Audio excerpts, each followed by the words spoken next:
அப்பத்தை ஆசீர்வதித்தல் திருவிருந்து ஜெபங்கள்.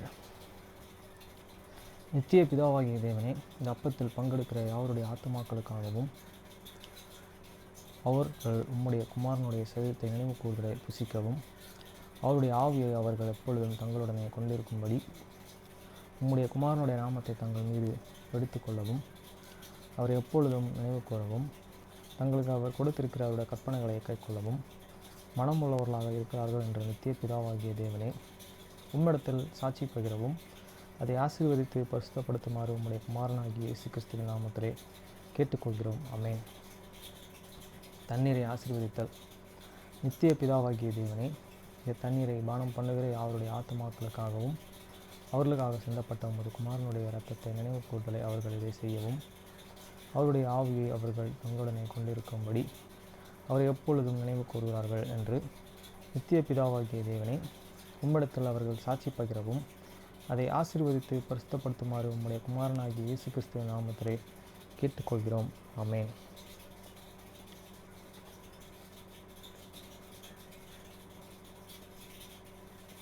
Blessing on the bread sacrament prayer. O God, the eternal Father, we ask thee in the name of thy Son, Jesus Christ, to bless and sanctify this bread to the souls of all those who partake of it, that they may eat in remembrance of body of thy Son, and witness unto thee, O God, the eternal Father, that they are willing to take upon them the name of thy Son, and always remember him and keep his commandments which he has given them, that they may always have spirit to be with them. Amen. Blessing on the water. O God, the eternal Father, we ask thee in the name of thy Son, Jesus Christ, to bless and sanctify this water to souls of all those who drink of it, that they may do it in remembrance of blood of thy Son, which washed for them, that they may witness unto thee, O God, the eternal Father, that they do always remember him, that they may have spirit to be with them. Amen.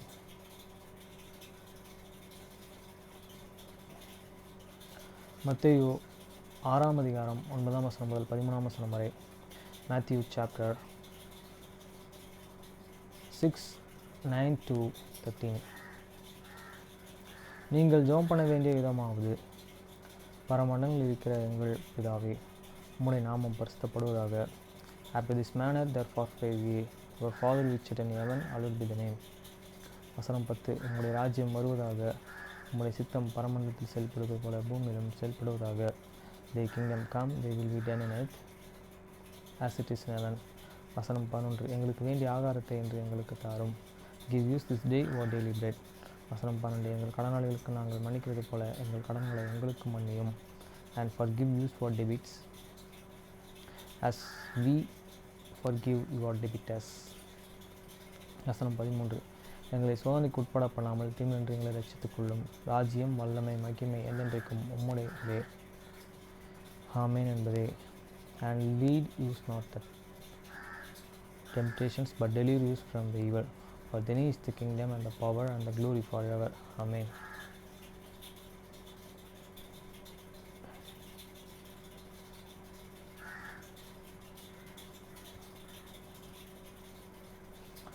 John chapter 3 John chapter 1 verse 1 to 14.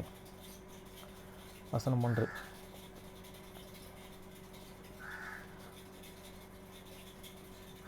யோவான் 1 அதிகாரம் 1 முதல் 14 வசனம் வரை. வசனம் 1. மூப்பனாகிய நான் சத்தியத்தின்படி நேசிக்கிற பிரியமான காய்பாவுக்கு எழுதுகிறதாவது, the elder unto the will believe Gaius, whom I love in the truth. வசனம் 2. பிரியமானவனே, உன் ஆத்துமா வாழ்கிறது போல நீ எல்லாவற்றிலும் வாழ்ந்து சுகமாய் இருக்கும்படி வேண்டுகிறேன்.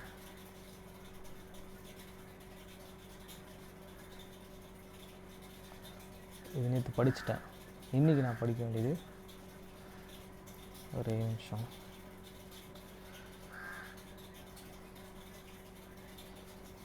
இன்றைக்கி படிக்க வேண்டியது ஜூப்.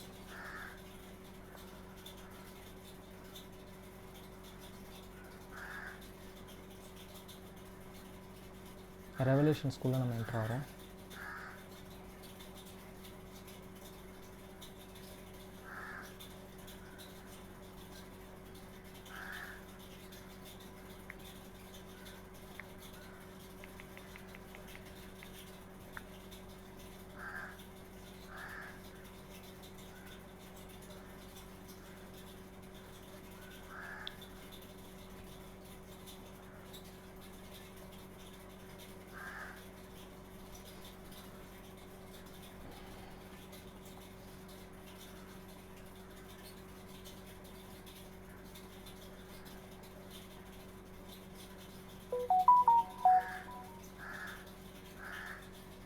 Okay, confirm.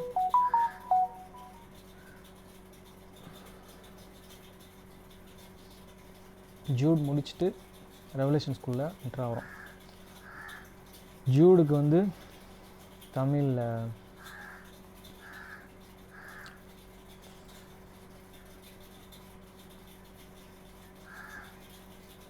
தமிழ் பைபிளில் அது எப்படி வரும்னா,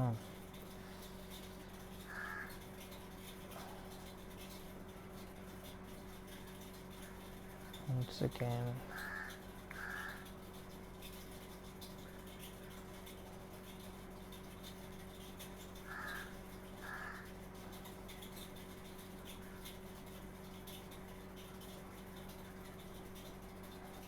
ஆல்ரெடி தெரியும், இருந்தாலும் தப்பாக சொல்லக்கூடாது,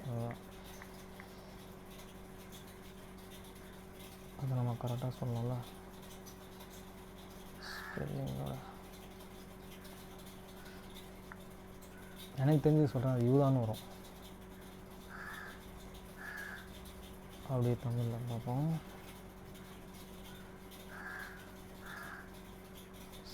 யூதா கரெக்ட்.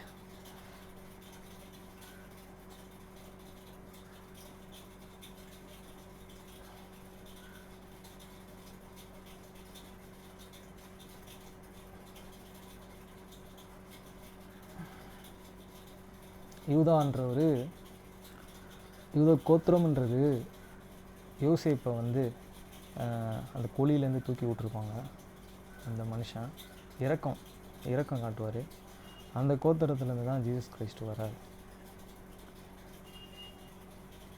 இதை வந்து இந்த யோசேப்பு வந்து எகிப்தில் அடிமையாக போய் அங்கே சிக்கிக்கோள் இருந்து மேலே உயர்த்தப்பட்டு, அதுக்கப்புறம் அங்கே அந்த எகிப்து தேசம்ன்றது பார்த்திங்கன்னா இப்போ நம்ம ஆசைப்படுறது அமெரிக்கா. ஒரு காலத்தில் அது மாதிரி தான் இருந்திருக்கும். ஆனால் அது வந்து அமெரிக்கா வந்து எப்படி நம்ம அதை எல்லாருமே நம்ம போன ஆசைப்படுறோம், அதே மாதிரி அந்த மக்கள் வந்து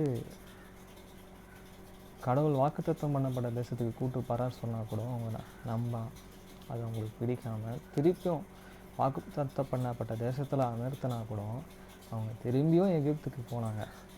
எகிப்துக்கு போகாதீங்கன்னு சொன்னாங்க. அதுக்கு பதிலாக மேலே இன்னும் கொஞ்சம் தள்ளி மேலே போங்க, மேலே இருக்க தேசத்துக்கு போங்க அப்படின்னு சொல்லி பாபிலோனா அந்த தேசத்துக்கு அனுப்புவார் கடவுள். அங்கே பிடிக்காமல் திருப்பியும் எகிப்துக்கு போவாங்க, சொல் பேச்சே கேட்காம.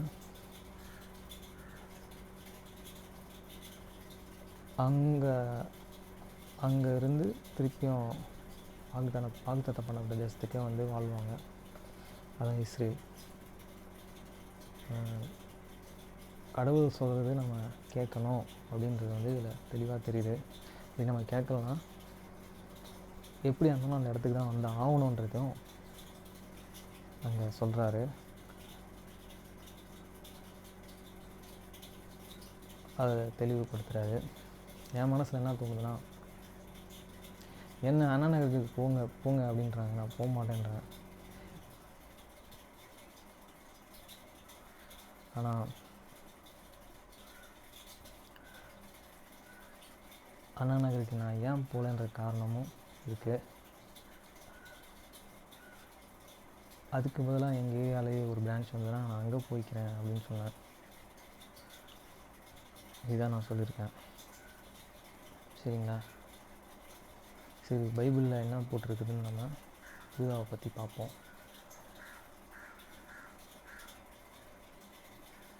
யூதான்றவர் வந்து இதுக்கப்புறம் இயேசு கிறிஸ்து காலத்தில் இருக்கார் ஒருத்தர். அவரை பற்றி தான் எழுதியிருக்கு, படிப்போம். இந்த யூதான்ற பேருக்கு இது ஒரு அர்த்தம் இருக்குது, பெரிய அர்த்தம். யூத கோத்திரம்.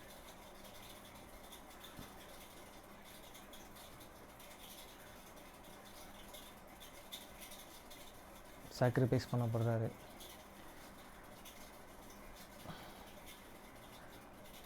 பன்னெண்டு கோத்திரத்தில் ஒரு கோத்திரம். ஓகேங்களா? யூதா 1ஆம் அதிகாரம் 1 முதல் 25 வசனம் வரை.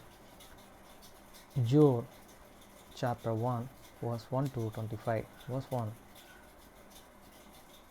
இயேசு கிறிஸ்துவனுடைய ஊழியக்காரனும் யாக்கோபினுடைய சகோதரனுமாய் இருக்கிற யூதா, பிதாவாகிய தேவனாலே பரிசுத்தமாக்கப்பட்டவர்களும் இயேசு கிறிஸ்துவினாலே காக்கப்பட்டவர்களுமாகிய அழைக்கப்பட்டவர்களுக்கு எழுதுகிறதாவது: Jude, the servants of Jesus Christ, and the brother of the James, to them that have the sanctified by the God the Father and perceived in the Jesus Christ and called. வசனம் 2. உங்களுக்கு இரக்கமும் சமாதானமும் அன்பும் பெருக கடவுது. Mercy unto you and peace and love be multiplied. வசனம் 3. பிரியமானவர்களே, பொதுவான இரட்சிப்பை குறித்து உங்களுக்கு எழுதும்படி நான் மிகவும் கருத்துள்ளவனாய் இருக்கையில், பரிசுத்தவான்களுக்கு ஒரு விசை ஒப்பு கொடுக்கப்பட்ட விசுவாசத்திற்காகவே நீங்கள் தைரியமாய் போராட வேண்டுமென்று உங்களுக்கு எழுதி உணர்த்துவதாவது எனக்கு அவசியமாய் கண்டது. Believe when I give all diligence to write unto you of the commandment salvation, it was needful for me to the write unto you and exhort you that he should earnestly connected for the faith which was once and delivered unto the saints. வசனம் 4. ஏனெனில் நமது தேவனுடைய கிருபை காம விகாரத்துக்கு ஏதுவாக புரட்டி ஒன்றான ஆண்டவராகிய தேவனையும் நம்முடைய கர்த்தராகிய இயேசு கிறிஸ்துவையும் மறுதலிக்கிற பக்தியற்றவர்களாகிய சிலர் பக்க வழியாய் நுழைந்து இருக்கிறார்கள். அவர்கள் இந்த ஆக்கினைக்குள்ளாவார்கள் என்றும் பூர்வ காலத்திலே எழுதியிருக்கிறது. For there are the crazen man and crept in the unbelievers who were before of old ordinate to these commandments, ungodly, mad, and turning the grace of your God into the lasciviousness, and denying the only Lord God and your Lord Jesus Christ. வசனம் 5. நீங்கள் முன்னமே அறிந்திருந்தாலும் நான் உங்களுக்கு நினைப்பூட்ட விரும்புவது என்னவெனில், கர்த்தர் தமது ஜனத்தை எகிப்து தேசத்திலிருந்து வரப்பண்ணி இரட்சித்து பின்பு விசுவாசியாதவர்களை அழித்தார். I will therefore put you in the remembrance to God. He once can know this, how that the Lord, having saved the people out of the land of the Egypt, afterward destroyed them that believe not. வசனம் 6. தங்களுடைய ஆதி மேன்மையும் காத்து கொள்ளாமல் தங்களுக்குரிய வாஸ்தலத்தையும் விட்டுவிட்ட தூதர்களையும் மகா நாளின் நியாயம் தீர்ப்பு கொன்று நித்திய சங்கிலினாலே கட்டி அந்தகாரத்தில் அடைத்து வைத்து இருக்கிறார். And the angel which kept northern and first yesterday, but left there and one and habitant, he hate and received in the everlasting chains under darkness unto the judgment of the great day. வசனம் 7. அப்படியே சோதோம் குமரா பட்டணத்தார்களும் அவைகளையே சூழ்ந்து பட்டணத்தார்களும் அவர்களைப் போல் விபச்சாரம் பண்ணி அந்நிய மாமிசத்தை தொடர்ந்து நித்திய அக்கினியின் ஆக்கினையை அடைந்து திருஷ்டாந்தமாக வைக்கப்பட்டு இருக்கிறார்கள். Even as the Sodom and the Gomorrah and the city about them, in the like and manner, giving themselves over to the fornication, and going after strange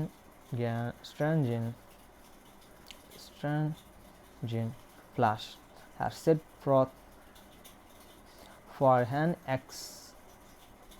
example, suffering the beginnings of the eternal fire. வசனம் 8. அப்படி போலவே சொப்பனக்காரனாகிய இவர்களும் மாமிசத்தை அசுசிப்படுத்தி கொண்டு கர்த்தத்துவத்தை அசட்டை பண்ணி மகத்துவங்களை தூஷிக்கிறார்கள்.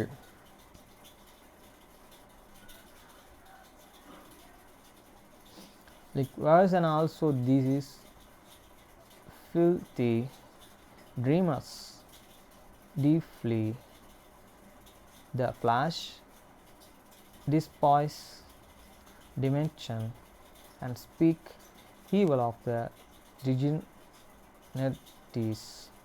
வசனம் 9. பிரதான தூதனாகிய மிகாவேல் மோசேயினுடைய சரீரத்தை குறித்து பிசாசுடனே தர்க்கித்து பேசினபோது அவனை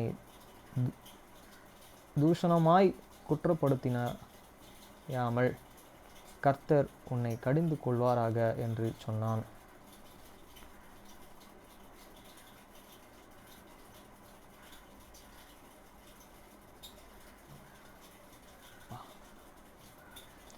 He the Michael the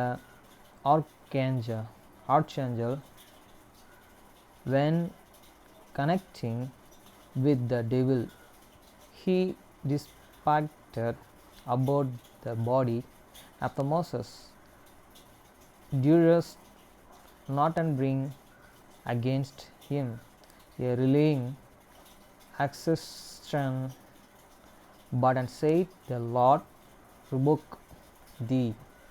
வசனம் 10. இவர்கள் தங்களுக்கு தெரியாதவைகளையும் தூசிக்கிறார்கள். புத்தி இல்லாத மிருகங்கள் போல சாவப்பட்டபடி தங்களுக்கு தெரிந்திருக்கிறவைகளாலே தங்களையே கெடுத்து கொள்கிறார்கள். But and these and speak an evil of these things which and they can have not and but and what they can have naturally, as the bro be asters in those things they corrupted themselves. அதனம் 11. இவர்களுக்கு ஐயோ, இவர்கள் காயினுடைய வழியிலே நடந்து பிலோயாம் கூலி செய்த வஞ்சகத்திலே விரைந்தோடி கோர எதிர்த்து பேசின பாவத்திற்குள்ளாகி கெட்டு போனார்கள். Who unto them, for they have gone in the way of the Cain, and ran greedily after the error of the Lamar for the reward, and perished in the again-saying of care. வசனம் 12. இவர்கள் உங்கள் அன்பின் விருந்துகளில் கரைகளாயிருந்து பயமின்றி கூட விருந்துண்டு தங்களே தாங்களே மேய்த்து கொள்கிறார்கள். இவர்கள் காற்றுகளால் அடியுண்டு போகிற தண்ணீர் அற்ற மேகங்களும் இலை விருந்த கனியற்று இரண்டு தரம்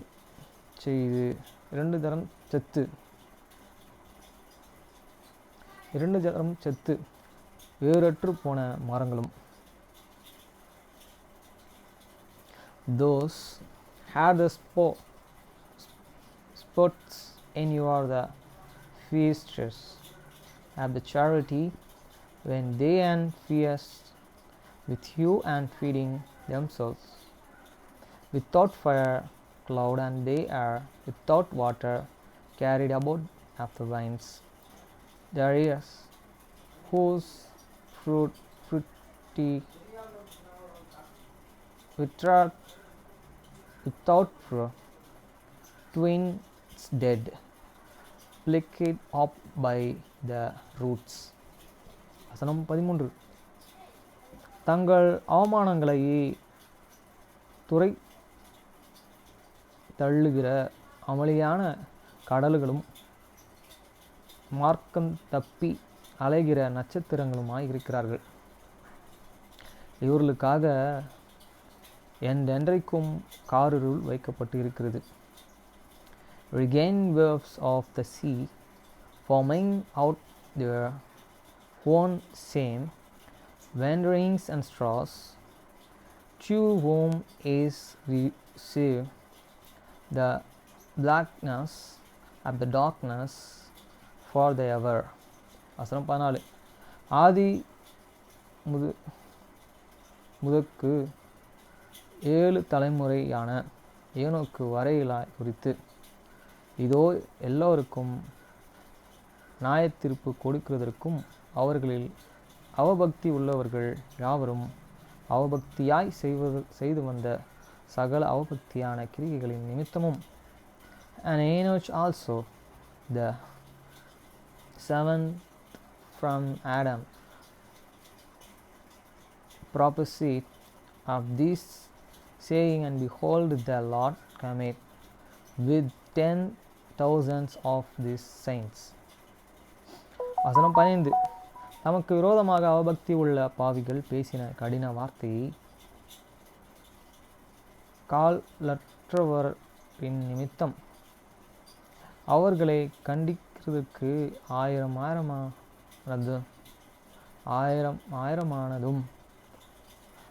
ஆயிரமான தமது பரிசுத்தவான்களோடு கூட கர்த்தர் வருகிறார் என்று முன் அறிவித்தான்.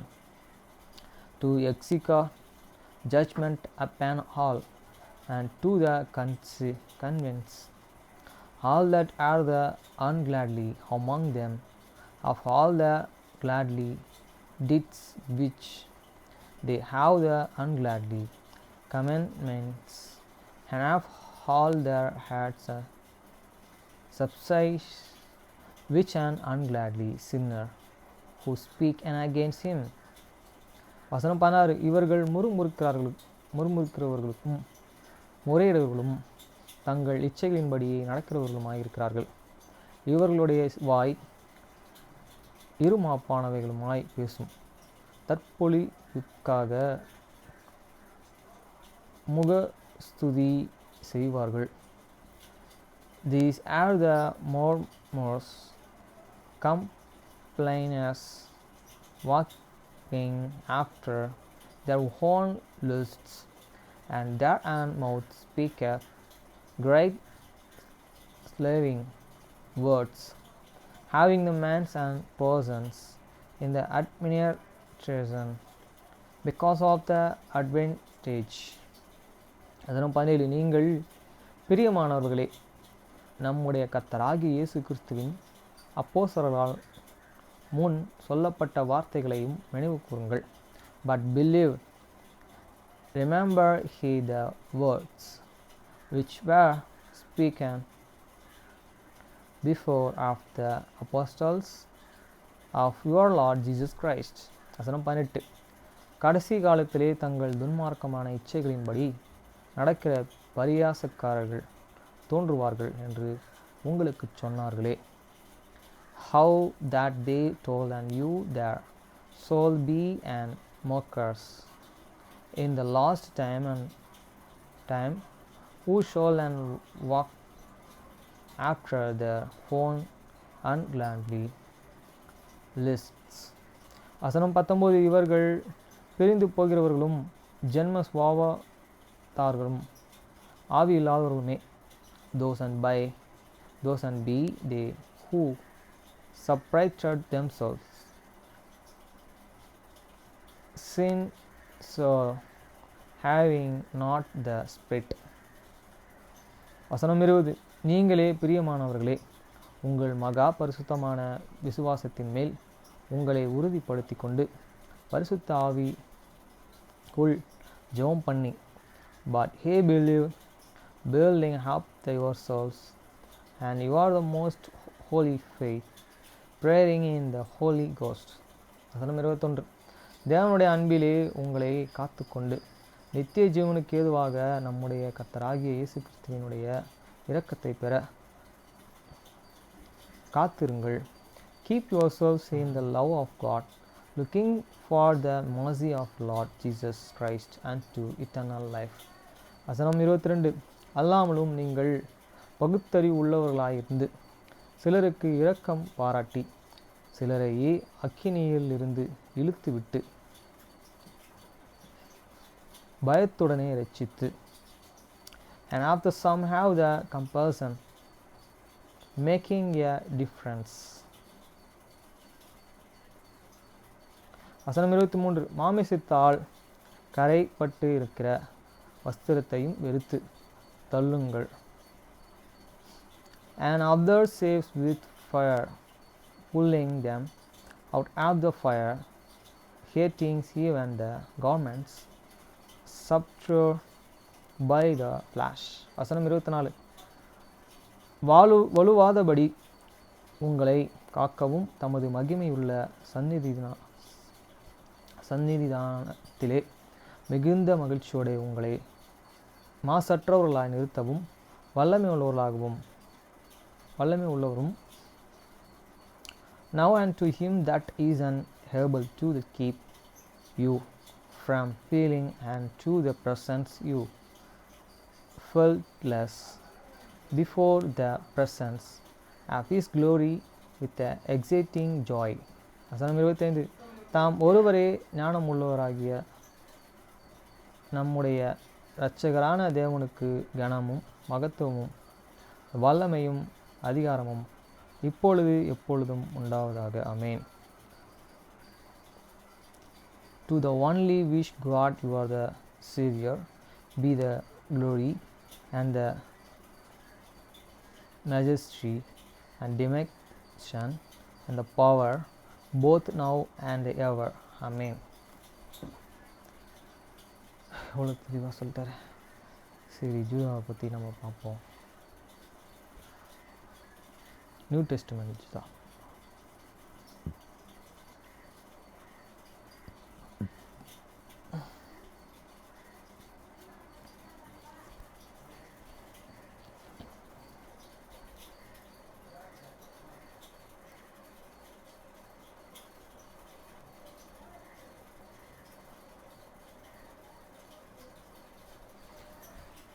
வரமாட்டுது, வாயில் தான் படிக்கும்.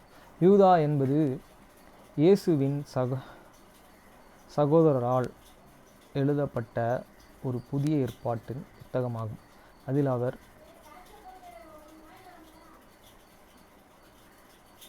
பொய்ப்போதர்களுக்கும் எதிராக விசுவாசத்தை பாதுகாக்குமாறு விசுவாசிகளை வலியுறுத்தினார். ஒரு சுருக்கமான தீவிரமான கடிதமாக அது சத்தியத்திற்காகவே போராடுவதையும் திருச்சபைக்குள் இருக்கும் தேவ பக்தியற்ற செல்வாக்கை எதிர்ப்பதையும் வலியுறுத்துகிறது. இது ஊக்கமளிப்பதையும் எச்சரிப்பதையும் மையமாக கொண்ட 7 பொது நிருபங்களில் ஒன்றாகும்.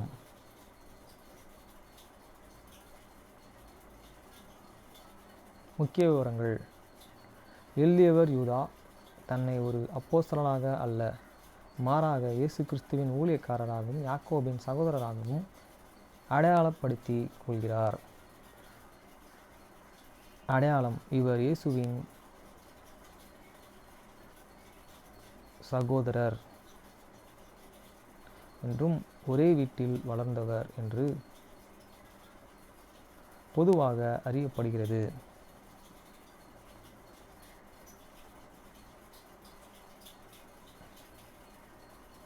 நோக்கம்: திருச்சபைக்குள் ஊடுருவி ஒழுக்க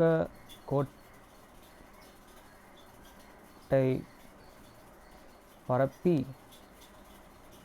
அதிகாரத்தை நிராகரிக்கும் இறைபக்தியற்ற மக்களுக்கு எதிராக இந்த கடிதம் எச்சரிக்கிறது. முக்கிய கருப்பொருள்கள்: விசுவாசத்திற்காகவே போராடுதல், நிலைத்திருக்கும் விசுவாசம் மற்றும் விசுவாசிகளை பாதுகாக்கும் தேவனுடைய வல்லமை. குறிப்பு: தற்கால சூழ்நிலைகளில் யூதா என்பது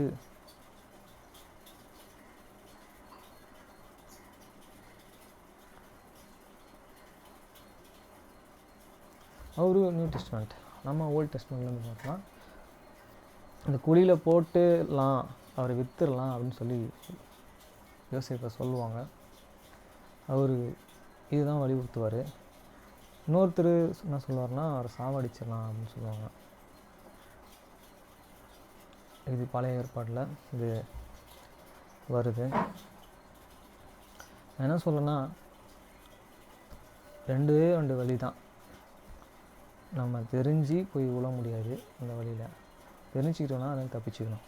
தெரியாமல் இருக்கிறனால அந்த வழியிலேருந்து நம்மளை பாதுகாத்துக்கணும். முடிஞ்ச அளவுக்கு இல்லை, பிறருக்கு சொல்லி அவங்களையும் பாதுகாக்கணும். நம்ம சில வார்த்தைகளை ஆழமாகவும் ஊக்கமாகவும் சொல்லும் போதே அதை அவங்க எடுத்துப்பாங்க. சில வார்த்தைகளை உதட்டளவு சொன்னால் எடுத்துக்க மாட்டாங்க, கோபமாக சொன்னாலும் எடுத்துக்க மாட்டாங்க. ஓகேங்களா? சொல்ல வேண்டிய இடத்துல இருக்குமானும் பார்ப்பாங்க. அப்புறம் எங்கள் வீட்டில் ஒரு கோழி 2002 அம்மா சொல்கிறாங்க. அப்போ இருந்து அந்த கோழி எங்கள் வீட்டில் இப்போ இங்கே இருக்கோம். நாங்கள் ஃபஸ்ட்டு எல்கேஜி வீட்டில் இருந்தோம். அப்போத்துலேருந்து இப்போ வரைக்கும் எங்களுக்கு அந்த கோழி எங்கள் வீட்டுக்கு யாருன்னா விருந்தாளி வந்தாங்கன்னா அதனுடைய இதிலே நல்லதாக பார்த்து எடுத்து அதை சமைச்சு கொடுக்குறது. இந்நாள் வரைக்கும் அது வந்து உதவியாக இருந்தது. லாஸ்ட்டு 2 கோழி இருந்தது. 2 கோழி என்ன சாப்பிட்டுச்சு எது சாப்பிட்டுச்சுன்னு தெரில. லாஸ்ட்டாக நான் அதுக்கு வந்து நான் சாப்பிட்ட மீதியை போட்டேன். அது சாப்பிட்டு செரிமானம் ஆகலையா என்னன்னு தெரில. அந்த கோழி இறந்துருச்சு. எனக்கு இது தோணுது, அது செரிமானத்து ஆகாதனால இறந்துருக்குன்னு தெரிய வந்திருக்கு. அது செரிமானம் ஆகாமல் இறக்குற அளவுக்கு அது என்ன சாப்பிட்டுச்சுன்னா கொழுப்பு ஐட்டம் நினைக்கிறேன். பீஃபில் கொழுப்பு இல்லை கறியா ஏதோ ஒன்று சாப்பிட்ருக்கு. அது இறந்துருச்சு. ஆனால் எனக்கு தெரிஞ்ச வரைக்கும் நோவின் காலத்துலேருந்து எடுத்துப்போமே இந்த கோழியை, இது வரைக்கும் எத்தனை தலைமுறை வந்திருக்கும். எங்கள் வீட்டுக்குள்ளே வந்து கிட்டத்தட்ட 24 வருஷம் ஆயிடுச்சு. 24 வருஷத்துக்கு எத்தனை தலைமுறை கணக்கு பண்ணால் இப்போ நாங்கள் இருக்கிற இந்த வீட்டில் சரியாக சொல்ல தெரில, ஆனால் இருக்கலாம். அவ்வளோ நாள் இந்த கோழி வந்தது. கோழியை கொடுத்து மெய்யான தேவனுக்கு நன்றி சொல்கிறேன். அது இறந்துருச்சு செரிமானம் ஆகாமல். அதுதான் காரணம் எனக்கு தெரிஞ்ச வரைக்கும். 2வது சேவல் பற்றாக்குறை. எங்கள் ஏரியாவில் வந்து சேவல் சண்டை போடுதுன்னு சொல்லிட்டு என்ன பண்ணுவாங்க, சேவலெல்லாம் காலி பண்ணுறாங்க. அப்படி காலி பண்ணனால சேவல் எல்லாமே முட்டை போட்டுச்சு. பெரிய விஷயம். அந்த முட்டையில் ஒரு முட்டையை பொறிச்சு அது சேவலாக இருந்தது. நம்ப முடியுமா? சேவல் இல்லாமல் கோழி முட்டை போடுமா? அது போட்டுச்சு. அதிசயமாக இருந்தது அதை பார்க்கும்போது. நம்ம நினைக்கிறதும் சரி, நம்ம நினைப்புக்கு அப்பால் இருக்கிறதும் சரி, தேவன் வழிநடத்தி கொண்டு போகிறாருன்றத இந்த கோழினால் எனக்கு பார்த்து வியந்தோம். நாங்களாம் சேவல் எல்லாமே முட்டை போட்டுச்சு, ஆனால் அந்த முட்டையை பொறிக்கலை. அதுதான் காரணம். சேவல் இருந்தால் தான் அந்த முட்டை பொறிக்கப்படும். சேவல் இல்லாமல் பொறிக்கப்படாது. அதுலேயும் அதை பாதுகாத்து கொண்டு வந்து ஒரு கோழி அது ஒரு சேவல் வளர்ந்தது. அந்த சேவலும் சேர்ந்து செரிமானம் ஆகாமல் செத்துருச்சு. இருக்குது, இன்னமும் வாங்கி வளர்க்கலாம் கோழியாக இருக்குது. இருந்தாலும் நான் என்ன சொல்கிறேன்னா, மோசே காலத்துலேருந்து நோவா காலத்துலேருந்து கணக்கு போட்டால் எங்ககிட்ட இருந்த கோழி எத்தனை தலைமுறை பார்த்தோன்னா, எங்ககிட்ட வந்து அது எனக்கு தெரிஞ்ச வரைக்கும் 1000 தலைமுறை அது எங்களுக்கு கனி கொடுத்துருக்கு அப்படின்னு நான் திங்க் பண்ணிக்கிறேன். இன்க்ளூட் மோசே காலத்தையும் கணக்கு பண்ணிக்கலாமே. கடவுளோட படைப்பு, மனிதர்கள் சொல் பேசி கேட்காமல் இருக்கோம். ஆனால் கடவுளோட படைப்பாகிய இந்த மிருக ஜீவன்கள் எல்லாம் அது வந்து அவர் சொல்ல கேட்டு கீழ்ப்படிந்து போயின்ட்டுருக்கு. அதோட உணவில் அப்படி இல்லையா எதனா பீர் உண்டு அப்படி தான் அதுக்கு இறப்பு வருது. அது எந்த கவலையும் இல்லாமல் வாழ்ந்துட்டு போகுது. ஆனால் மனிதர்கள் நாம் படைத்தவரை விட்டுட்டு படைக்கப்பட்டவைகளுக்கு நோக்கி ஓடின்னு இருக்கோம். இதை நான் சொல்ல விரும்புகிறேன். அப்படி படைக்கப்பட்டவரை நம்ம தெரிஞ்சுக்கிட்டு அவருக்கு டெய்லியும் நம்ம நன்றி சொல்லிவிட்டு அவரை பற்றி பிறருக்கு சொல்லணும். இதுதான் அது முக்கியம். தெரிஞ்சே இருந்தாலும் நம்ம அவரை பற்றி சொல்லணும். சமயம் வாய்த்தாலும் வாய்க்கலாம். ஓகே ஃப்ரெண்ட்ஸ், அடுத்து நம்ம கம் ஃபாலோ மீ பார்ப்போம்.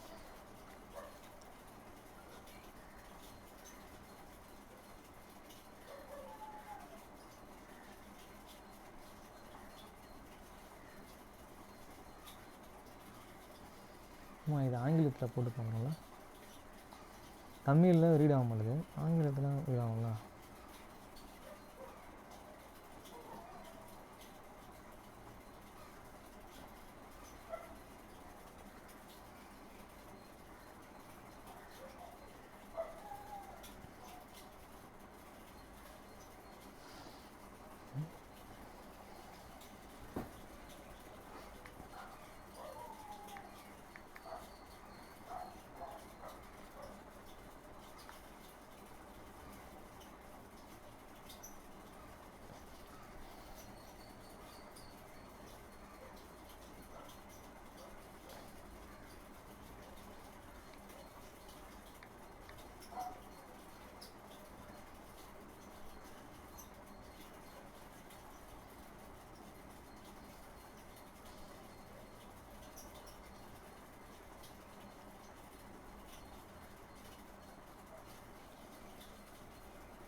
The Book of Jude is a short New Testament epistle written by Jude, a half-brother of Jesus, to warn Christians against false teachers and encourage standing firm in faith. It highlights the need to contend for the truth against immoral influences, stressing God's judgment and mercy. Key aspects of the Book of Jude. 1. Author, Jude, identifying himself as a servant of Jesus Christ and brother of James.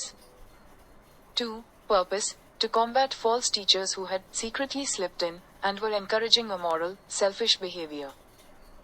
3. Theme, contending for the faith, urging believers to stay in the love of God. And 4. Key scripture, Jude chapter 1 verses 1 to 2, greeting, and 124-25, doxology. Key aspects of the person Jude. 1. Identity, traditionally identified as the son of Mary and Joseph, thus a half-brother of Jesus. 2. Humility, despite his family connection, he refers to himself as a servant of Jesus, acknowledging Jesus' divine identity over their earthly relationship. And 3. Context, unlike other disciples, he initially did not believe in Jesus' messiahship until after the resurrection. Allah.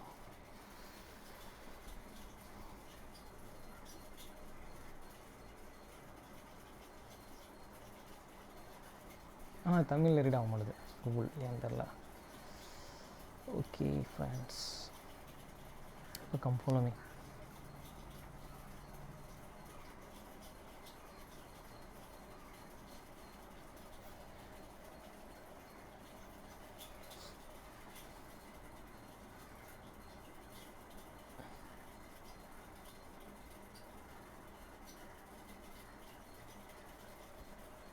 நினைவில் கொள்ள வேண்டிய சிந்தனைகள். இஸ்ரவேல் குடும்பம் கானானுக்கு கிழக்கே அமைந்திருந்த வனாந்தரத்தின் ஏதோ ஒரு பகுதியில்.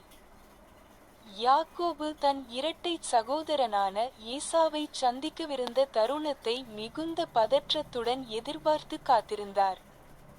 யாக்கோபு கடைசியாக ஏசாவை பார்த்தபோது சுமார் 20 ஆண்டுகளுக்கு முன்பு ஏசா அவரை கொல்ல விரும்பியிருந்தார்.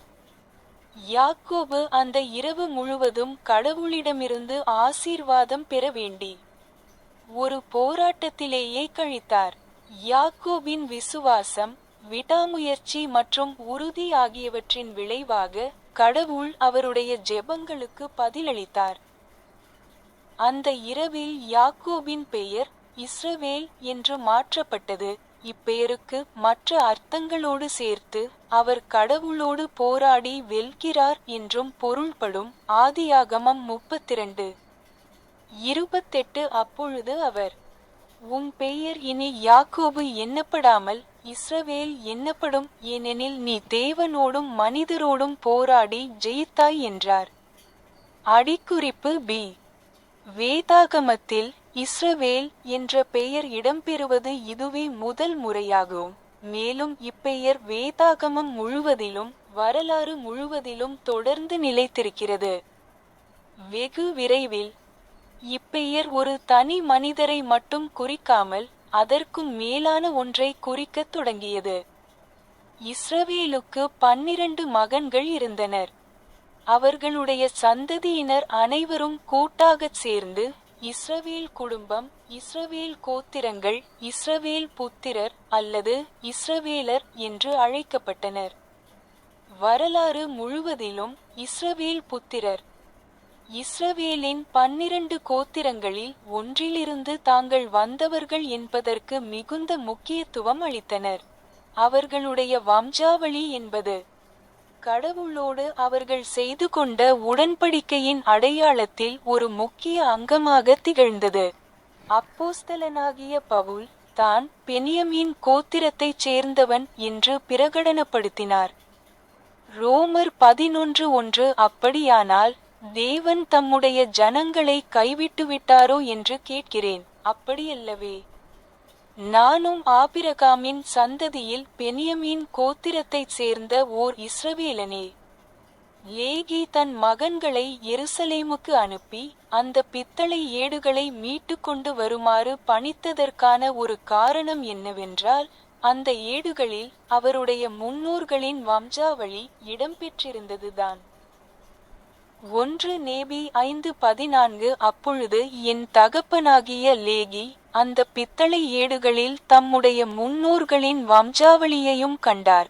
ஆகையால் தாம் யோசேப்பின் சந்ததியில் வந்தவர் என்பதை அவர் அறிந்து கொண்டார். ஆம், அந்த யோசேப்பு என்பவன் யாக்கோபின் மகன். அவன் எகிப்திற்கு விற்கப்பட்டவன். மேலும் பஞ்சம் காரணமாக தன் தகப்பனாகிய யாக்கோபும் அவருடைய குடும்பத்தார் அனைவரும் அழிந்து போகாதபடிக்கு அவர்களை காப்பாற்றுவதற்காகவே கர்த்தருடைய கரத்தினால் பாதுகாக்கப்பட்டவன் ஆவான். லேகி தான் யோசேப்பின் வழித்தோன்றல் என்பதை அறிந்து கொண்டார்.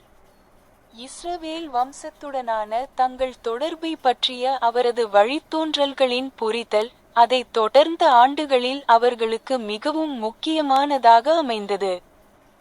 இன்று திருச்சபையில் இஸ்ரவேலின் கூடுகை போன்ற சொற்றொடர்களில் இஸ்ரவேலை பற்றி நீங்கள் கேள்விப்படலாம். நாம் இஸ்ரவேலின் மீட்பர், இஸ்ரவேலின் நம்பிக்கை மற்றும் இஸ்ரவேலின் மூப்பர்களே என்பனவற்றை பாடுகிறோம். இச்சந்தர்ப்பங்களில் நாம் பண்டைய இஸ்ரவேல் ராஜ்யத்தை பற்றியோ அல்லது இஸ்ரவேல் எனப்படும் நவீன தேசத்தை பற்றியோ பேசுவதோ அல்லது பாடுவதோ இல்லை. மாறாக உலகின் பல்வேறு தேசங்களிலிருந்து இயேசு கிறிஸ்துவின் திருச்சபைக்குள் கூட்டிச் சேர்க்கப்பட்ட மக்களை பற்றியே நாம் குறிப்பிடுகிறோம். கடவுளோடு உறுதியாய் நிலைத்திருப்பவர்களையும் அவருடைய ஆசீர்வாதங்களை ஆர்வத்துடன் தேடுபவர்களையும் ஞானஸ்நானத்தின் மூலம் அவருடைய உடன்படிக்கை மக்களாக மாறியவர்களையுமே நாம் குறிப்பிடுகிறோம். தலைவர் ரஸ்ஸல் எம். நெல்சனின் வார்த்தைகளில் கூறுவதானால், இஸ்ரவேல் வம்சத்தைச் சேர்ந்தவராக இருப்பது என்பது நம் வாழ்வில் கடவுளை மேலோங்கச் செய்வது. நம் வாழ்வில் கடவுளே மிகவும் சக்தி வாய்ந்த செல்வாக்காக இருக்க அனுமதிப்பது என்பதாகும். உங்கள் பிதாக்களின் ஆசீர்வாதம், பேட்ரியார்க்கல் பிளெஸிங், இஸ்ரவேல் வம்சத்தின் கோத்திரங்களில் ஒன்றுடன் உங்களுக்குள்ள தொடர்பை அறிவிக்கிறது. இது வெறும் சுவாரஸ்யமான ஒரு குடும்ப வரலாற்று தகவலை விட மேலானது. இது உங்கள் நிகழ்காலத்துடனும் எதிர்காலத்துடனும் தொடர்புடையது. இஸ்ரவேல் வம்சத்தின் ஒரு பகுதியாக இருப்பது என்பது பரலோக பிதாவுடனும் இயேசு கிறிஸ்துவுடனும் நீங்கள் ஒரு உடன்படிக்கை உறவை கொண்டிருக்கிறீர்கள் என்று பொருள்படும். ஆபிரகாமைப் போலவே நீங்களும் கடவுளின் பிள்ளைகளுக்கு ஒரு ஆசீர்வாதமாக இருக்க நியமிக்கப்பட்டுள்ளீர்கள் என்று இது உணர்த்துகிறது. ஆதியாகமம் 12:2 நான் உன்னை ஒரு பெரிய ஜாதியாக்கி உன்னை ஆசீர்வதித்து உன் பெயரை பெருமைப்படுத்துவேன், நீ ஒரு ஆசீர்வாதமாக இருப்பாய். ஆபிரகாம் 2:9 முதல் 11 வரை நான் உன்னை ஒரு பெரிய ஜாதியாக்கி உன்னை அளவற்ற விதத்தில் ஆசீர்வதித்து சகல தேசங்களுக்குள்ளும் உன் பெயரை பெருமைப்படுத்துவேன், உனக்கு பின்வரும் உன் சந்ததியாருக்கு நீ ஒரு ஆசீர்வாதமாக இருப்பாய். அவர்கள் தங்கள் கைகளில் இந்த ஊழியத்தையும் ஆசாரியத்துவத்தையும் சகல தேசங்களுக்கும் கொண்டு செல்வார்கள். 10 உன் பெயரின் மூலமாக நான் அவர்களை ஆசீர்வதிப்பேன். ஏனெனில் இந்த சுவிசேஷத்தை ஏற்றுக்கொள்பவர்கள் அனைவரும் உன் பெயரால் அழைக்கப்படுவார்கள், அவர்கள் உன் சந்ததியாராக கருதப்படுவார்கள். அவர்கள் எழுந்து தங்கள் பிதாவாகிய உன்னை ஆசீர்வதிப்பார்கள். 11 உன்னை ஆசீர்வதிப்பவர்களை நான் ஆசீர்வதிப்பேன், உன்னை சபிப்பவர்களை நான் சபிப்பேன். மேலும் உன்னிலும், அதாவது உன் ஆசாரியத்துவத்திலும், உன் சந்ததியிலும், அதாவது உன் ஆசாரியத்துவத்திலும், ஏனெனில் இந்த உரிமை உன்னிலும் உனக்கு பின்வரும் உன் சந்ததியிலும், அதாவது சரீரப்பிரகாரமான சந்ததி அல்லது உடலின் சந்ததி தொடர்ந்து நிலைத்திருக்கும் என்று நான் உனக்கு ஒரு வாக்குறுதியை அளிக்கிறேன்.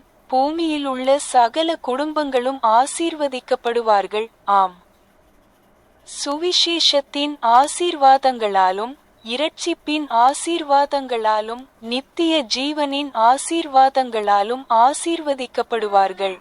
நீங்களோ இருளிலிருந்து தம்முடைய ஆச்சரியமான ஒளியினிடத்திற்கு உங்களை அழைத்தவருடைய துதிகளை அறிவிக்கும்படிக்கு தெரிந்து கொள்ளப்பட்ட சந்ததியாயும் ராஜரீக ஆசாரியத்துவமாயும் பரிசுத்த ஜாதியாயும் அவருக்கு சொந்தமான ஜனமாயும் இருக்கிறீர்கள்.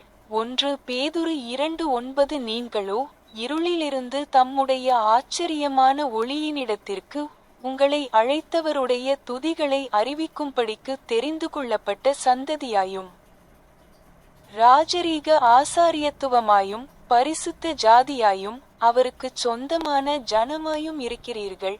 இதன் பொருள் என்னவென்றால், நீங்கள் தேவன் மேலோங்க அனுமதியுங்கள், அதாவது அவருடன் நீங்கள் செய்த உடன்படிக்கைகளை மதித்து நடக்கும்போது நீங்கள் தேவனோடு உறுதியாய் நிலைத்திருப்பவர் ஆக இருக்கிறீர்கள் என்பதாகும்.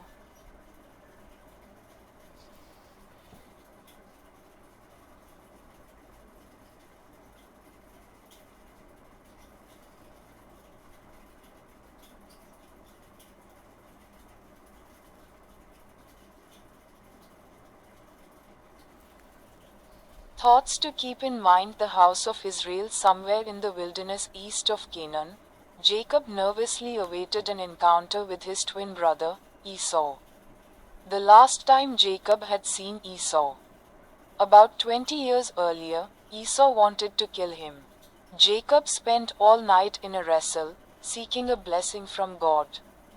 As a result of Jacob's faith, persistence, and determination, God answered his prayers. That night Jacob's name was changed to Israel, a name that means, among other things, he perseveres with God. Genesis chapter 32:28. And he said, "Thy name shall be called no more Jacob, but Israel, For as a prince hast thou power with God and with men, and hast prevailed. Footnote B. This is the first time the name Israel appears in the Bible. And it's a name that perseveres throughout the book and throughout history. The name soon came to refer to more than just one man.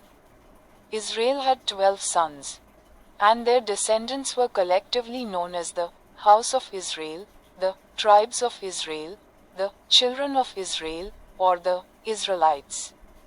Throughout history, the children of Israel attached great significance to their descent from one of the 12 tribes of Israel. Their lineage was an important part of their covenant identity. The Apostle Paul proclaimed that he was of the tribe of Benjamin. Romans chapter 11:1. I say then, hath God cast away his people? God forbid. For I also am an Israelite, of the seed of Abraham, of the tribe of Benjamin. One reason Lehi sent his sons to Jerusalem to retrieve the plates of brass was that the plates contained a genealogy of his fathers, 1 Nephi 5:14. And it came to pass that my father, Lehi, also found upon the plates of brass a genealogy of his fathers, wherefore he knew that he was a descendant of Joseph, yea, even that Joseph who was the son of Jacob, who was sold into Egypt, and who was preserved by the hand of the Lord, that he might preserve his father, Jacob, and all his household from perishing with famine. Lehi discovered that he was a descendant of Joseph, and his posterity's understanding of their connection to the house of Israel proved important to them in the years that followed. In the church today, you may hear about Israel in expressions like the gathering of Israel. We sing about the Redeemer of Israel, the hope of Israel, and ye elders of Israel. In these cases, we aren't talking or singing about the ancient kingdom of Israel or the modern nation called Israel. Rather, we are referring to people who have been gathered from the nations of the world into the Church of Jesus Christ. We are referring to people who persevere with God, who earnestly seek His blessings, and who, through baptism, have become His covenant people. In the words of President Russell M. Nelson, to be of Israel means to let God prevail in our lives. To let God be the most powerful influence in our lives. Your patriarchal blessing declares your connection to one of the tribes of the house of Israel. That's more than an interesting piece of family history. It also has to do with your present and future. Being a part of the house of Israel means you have a covenant relationship with Heavenly Father and Jesus Christ. It means that you, like Abraham, are meant to be a blessing to God's children. Genesis 12:2. And I will make of thee a great nation, and I will bless thee, and make thy name great, and thou shalt be a blessing. Abraham 2:9-11. And I will make of thee a great nation, and I will bless thee above measure, and make thy name great among all nations, and thou shalt be a blessing unto thy seed after thee. That in their hands they shall bear this ministry and priesthood unto all nations. 10. And I will bless them through thy name. For as many as receive this gospel shall be called after thy name, and shall be accounted thy seed, and shall rise up and bless thee, as their father. 11. And I will bless them that bless thee, and curse them that curse thee, and in thee, that is, in thy priesthood, and in thy seed, that is, thy priesthood, for I give unto thee a promise that this right shall continue in thee, and in thy seed after thee, that is to say, the literal seed, or the seed of the body, shall all the families of the earth be blessed, even with the blessings of the gospel, which are the blessings of salvation, even of life eternal. Ye are a chosen generation, a royal priesthood, an holy nation, a peculiar people, that ye should show forth the praises of him who hath called you out of darkness into his marvelous light. 1 Peter chapter 2:9. But ye are a chosen generation, a royal priesthood, and holy nation. A peculiar people, that ye should show forth the praises of him who hath called you out of darkness into his marvelous light. Means that you let God prevail, that you are one who perseveres with God, as you honor your covenants with him.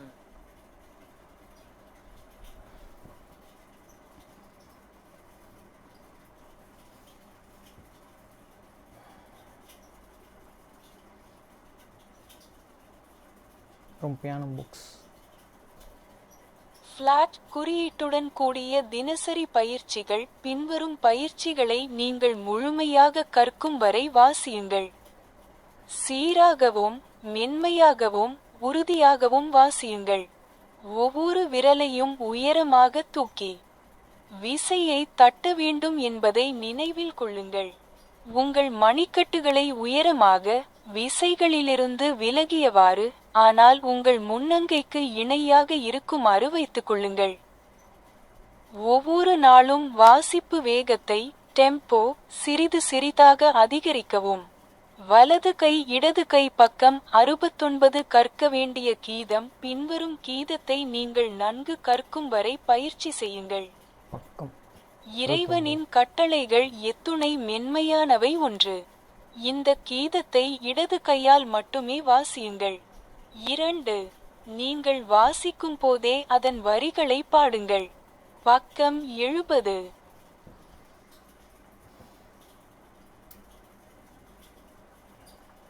Hey friends, Conflict Books.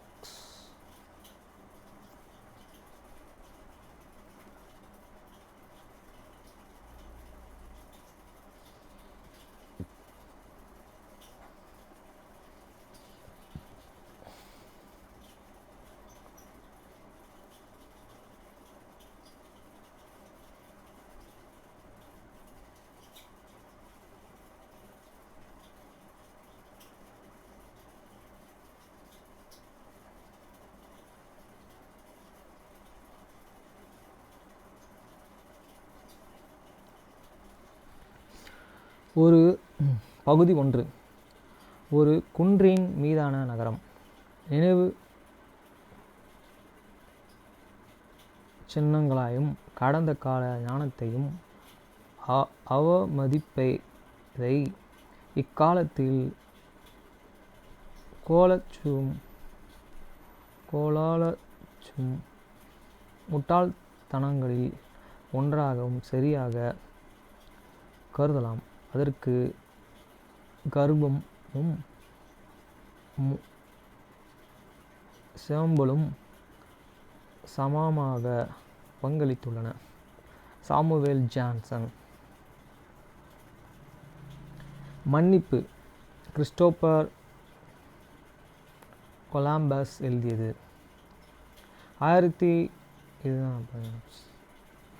மிக இளம் வயதிலே நான் கடலுக்கு சென்றேன். இன்றை வரை கப்பல் செலுத்தும் தொழிலை தொடர்ந்து செய்து வருகிறேன். போதும்.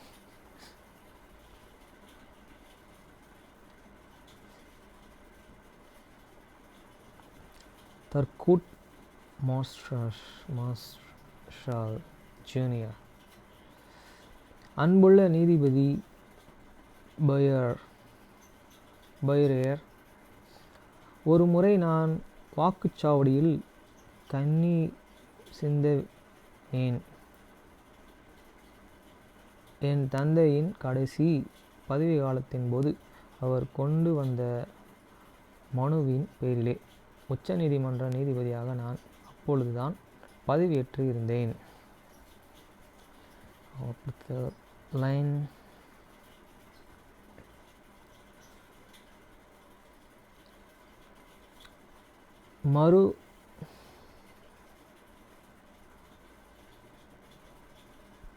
நீதிபதி பிரயோரின் சட்ட பார்வையின் நடுநிலையான மதிப்பீட்டை சட்ட சர்ச்சைக்கு வழக்கு சியாட்டில் மற்றும் லூசியானாவின் உள்ளூர் வரலாறுகளை அவர் கவனமாக தேடி எடுக்கும் விதத்தையே அல்லது திறந்த மனதுடன் இருப்பவர்களாக இலக்கமாக கொண்ட ஒரு வயதின் திட்டமிட்ட போக்கையே எந்த அறிமுகமும் வெளிப்படுத்த முடியாது. அமெரிக்கா பள்ளிகளில் பாகுபாடு. நாட்டின் ஒவ்வொரு மூலையிலும் பள்ளி ஒருங்கிணைப்பு தோக்கம் அடைந்து உள்ளது. நமது மிகப்பெரிய மாநிலங்களான நியூயார்க், கலிஃபோர்னியா, டெக்சஸ் ஆகியவை மொத்த அரசு பள்ளி மாணவர்கள் சேர்க்கையில் கிட்டத்தட்ட 30% கொண்டு உள்ளன. இவை மிகவும் கடுமையான சவால்களை எதிர்கொள்கின்றன. அக்காலத்தில் ஒருங்கிணைப்பின் உச்சக்கட்டத்தில் அமெரிக்கா பொது பள்ளிகளில் வெறும் 6% பள்ளிகளில் மட்டுமே வெள்ளையின மாணவர்கள் கிட்டத்தட்ட இல்லை. அந்த பிணைவு மிகவும் கடுமையாக இருந்துள்ளது. 1988க்கு பிந்தைய கால நூற்றாண்டில் அந்த சதவீதம் மடங்காகி 18% மேலோங்கியுள்ளது. வார்டினின் பகுப்பாய்வானது பல்கலைக்கழகத்தின் தொடக்க கால வரலாறு மற்றும் அது நிறுவப்பட்டதற்கு பல சதாப்தங்களுக்கு பிறகு நிலவிய பலியனை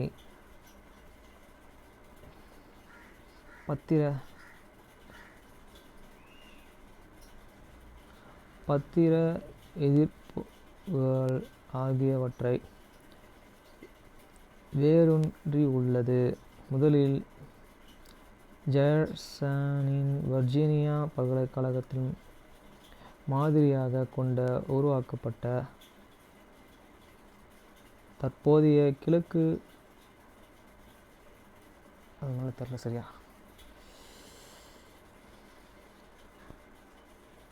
சில முறை ஆண்டு மாணவர்கள் இயல்பாகவே இங்கும் வளாகத்திலிருந்து ஒரு செமஸ்டர் அல்லது அதற்கு மேலாக விலகி இருக்கும் வாய்ப்பை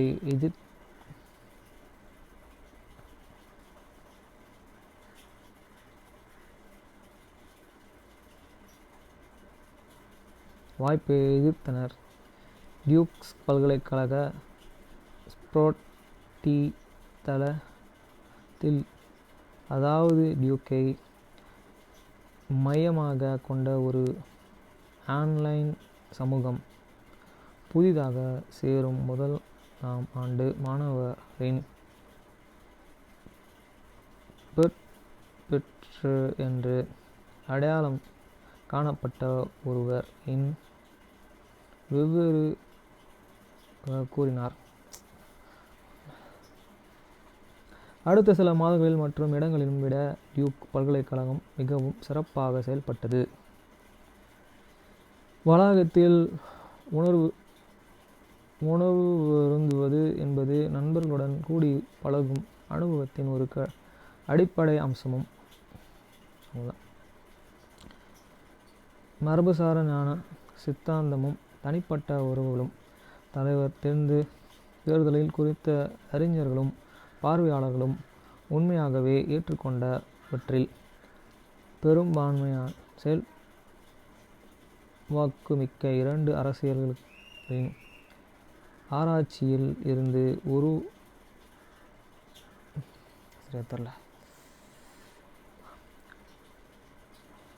தலைமைத்துவ தேர்தல் முடிவுகள் குறித்து இரண்டாவது மரபு சார்ந்த சிந்தனைகளும் பள்ளிகளின் தலைமைகளிலும் தேர்தல்களின் முன்னோடி ஆய்வாளர்களும் ராபர்ட் எல். பீடி மிகவும் விரிவாக விளக்கினார்.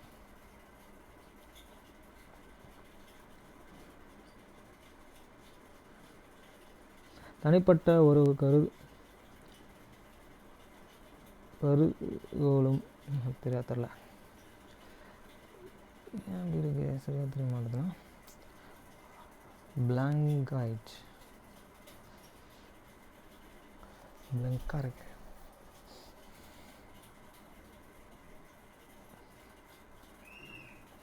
கலப்பு நோக்க மாதிரி வாக்கு தேர்வை முடிவாக்கும் காரணிகள் தலைவர்கள், தேர்தல் மற்றும் நடத்தையின் 2 மைய பண்புகளிலிருந்து உருவாக்கினார். அடுத்துதான் ரெவலேஷன்ஸ் உள்ள போகிறோம், என்ட்ரு ஆகிறோம். ஃப்ரெண்ட்ஸ், ஒன்றை மட்டும் நம்ம எப்பயுமே ஞாபகம் வச்சுக்கணும். சில பயம் வந்து நம்மளுக்கு வருது அப்படின்னா, நான் இப்போ இந்த நல்ல நிலைமைக்கு இருக்கிறதுக்கு, அதாவது நல்ல நிலைமைன்னு சொல்கிறதோட மெய்யான தேவனை தெரிஞ்சுக்கிட்டு அவர் எனக்கு தருவார்ன்ற ஒரு நம்பிக்கை, விசுவாசம் என்கிட்ட இருக்குது. அந்த விசுவாசத்தில் நான் வளர்ந்து ஓங்குவதற்கு என்னையும் ஒரு பொருட்டாக இந்த உலகத்தில் நம்புகிறாங்க அப்படின்னு நான் நினைக்கும் போது,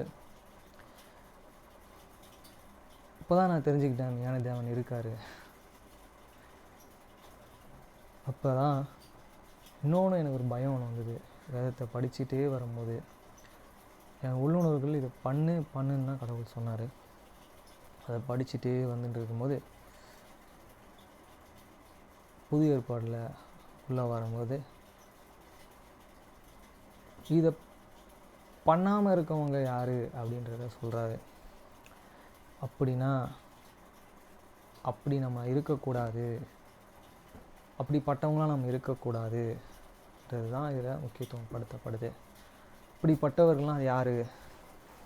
நீங்களும் படிங்க, புதிய ஏற்பாடு இப்போ தெரியும். அப்படிப்பட்ட மனுஷன்லாம் இருக்கக்கூடாது. நம்ம அவருக்கு உண்மையாக இருக்கணும். நம்மளோட நோக்கம் ஒன்றா இருக்கணும். தேவன் பூமியில் நம்ம எதை நோக்கி ஓடுறோம்ன்றத தெளிவாக சொல்கிறாரு. தெளிவாக நம்மளுக்கு உணர்த்தப்படுது. நம்ம தேவை இதுதான் அப்படின்னு நம்ம பக்கத்திலே இருக்குது. இது நீ பெற்றுக்கொள் அப்படின்னு நம்ம பெற்றோர்களும் சொல்லுவாங்க. சில இடத்துல நம்மளுக்கு பெரிய ஆசை இருக்கும், அதை நோக்கி நம்ம ஓடிக்கொண்டு இருக்கோம். அது நம்ம கோலாக இருக்கும். புரியுதுங்களா? அந்த கோல் கிடைக்கும்ன்ற ஒரு உறுதிப்பாடு வரும்போது நம்ம கடவுளிடம் திரும்புகிறோம். ஆனால் சில விஷயம் செய்யக்கூடாதுன்னு சொல்லப்படுற விஷயத்தை நம்ம செய்யும்போது அந்த கோல்லேருந்து பின்வாங்கிடுறோம். அப்போயும் அந்த கோலை நான் உங்களுக்கு தருவேன், நீ கேட்டதை அப்படின்னு சொல்லி திருப்பி நீ முன்னேறி வான்றது ஞான இயேசு கிறிஸ்து நம்ம சொல்லி கொடுக்குறாரு. நம்மளையும் ஒரு பொருட்டாக எடுத்து நம்மளையும் ஃபாலோ பண்ணி நம்மளை பற்றி தெரிஞ்சு, சிலர் உதாரணமாக எடுத்து இவர் வாழ்க்கையிலே இப்படி செஞ்சுருக்காங்களா கடவுள், இப்போ நம்ம அவரை பின்பற்றும்போது நம்ம வாழ்க்கையில் எவ்வளோ செய்வார் ஞான இயேசு கிறிஸ்து அப்படின்றது தெரிய வருது. ஓகே ஃப்ரெண்ட்ஸ், பாய்.